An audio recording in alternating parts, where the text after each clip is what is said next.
আসসালামু আলাইকুম বেবিবাস, তোমরা সবাই কেমন আছো? আশা করি সবাই ভালো আছো। চলো আমার নতুন স্টোরিটা স্টার্ট করা যাক। তখন মাঝরাত প্রায় 1টা নাগাদ বাজে। চারপাশ নীরব নিস্তব্ধ পরিবেশ, শুধু জানালার বাইরে বৃষ্টি রিমঝিম শব্দ। আর ঘরের ভিতরে তার বেডের উপরে শুয়ে মোবাইল স্ক্রল করছিল। তখনই হঠাৎ একটা মেসেজ আসে তের কাছে।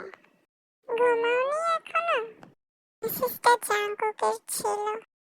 হালকা হেসে রিপ্লাই দিল, ঘুম আসছে না। সাথে রিপ্লাই এলো, তাহলে কল দাও। তোমাকে ছাড়া আমার রাতগুলো খুব চুপচাপ লাগে। এই কথা শুনে তের বুকটা হুট করে কেঁপে উঠল।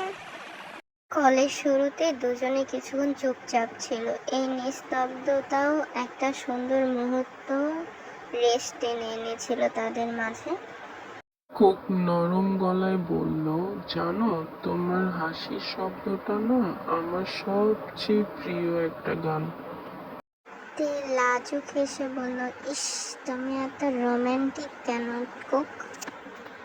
আমি তোমাকে ভালোবাসি তে, আর ভালোবাসলে মানুষ এমনিতেই একটু রোমান্টিক হয়ে যায়। বৃষ্টির শব্দের মাঝে কথাগুলো আরো গভীর লাগছিল। পরের দিন বিকেলে কুক তেকে দেখা করতে ডাকলো তার কলেজের পাশের এক শান্ত ক্যাফেতে। ক্যাফের দরজার দিকেই তাকিয়েছিল তের অপেক্ষায়।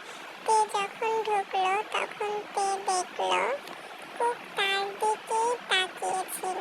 আর এমন ভাবে তাকিয়েছিল যে মনে হচ্ছিল এই পৃথিবীর সবচেয়ে সুন্দরতম জিনিস কুক দেখছে। টেবিলের কাছে আসতেই কুক তের জন্য চেয়ার বাড়িয়ে দিল।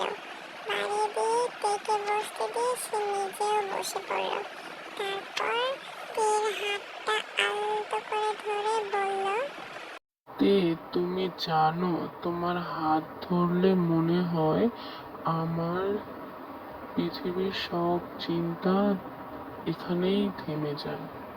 এই কুকির এই কথা শুনে তার চোখগুলো নামিয়ে ফেলল আর লজ্জায় তার গালগুলো লাল হয়ে গেল। কিছুক্ষণ পর কুক তীর কানের কাছে আস্তে ঝুঁকে বলল, একটা কথা বলি। তে বলল, হুম, বলেন। আমি চাই তোমার প্রতিটা সকাল শুরু হোক আমার নাম দিয়ে, আর তোমার প্রতিটা রাত শুরু হোক আমার বুকে মাথা রেখে। কুকের এমন কথা শুনে তের নিঃশ্বাসটা ভারী হয়ে আসলো। ভালোবাসা কখনো কখনো এতটা গভীর হয়ে যায় যে মানুষ শব্দ হারিয়ে ফেলে। ক্যাফে থেকে বের হওয়ার সময় হালকা ঝিরিঝিরি বৃষ্টি পড়ছিল। তখন কুকির জ্যাকেটটা খুলে তের গায়ে পরিয়ে দেয়। তে মুচকি হেসে বলল, কুক, তুমি সবসময় এত কেয়ার করো কেন আমার? তের কপালে চুমু খেয়ে বলল, কারণ তুমি আমার ভালোবাসা না, আমার মানসিক শান্তি। সেই মুহূর্তে ফিল করতে পেরেছিল সত্যিকারের ভালোবাসা মানে শুধু আই লাভ ইউ বলা না, একজন মানুষ যে পাশে থাকলে পুরো পৃথিবীটাকে সুরক্ষিত আর সবচেয়ে সুন্দর মনে হয়।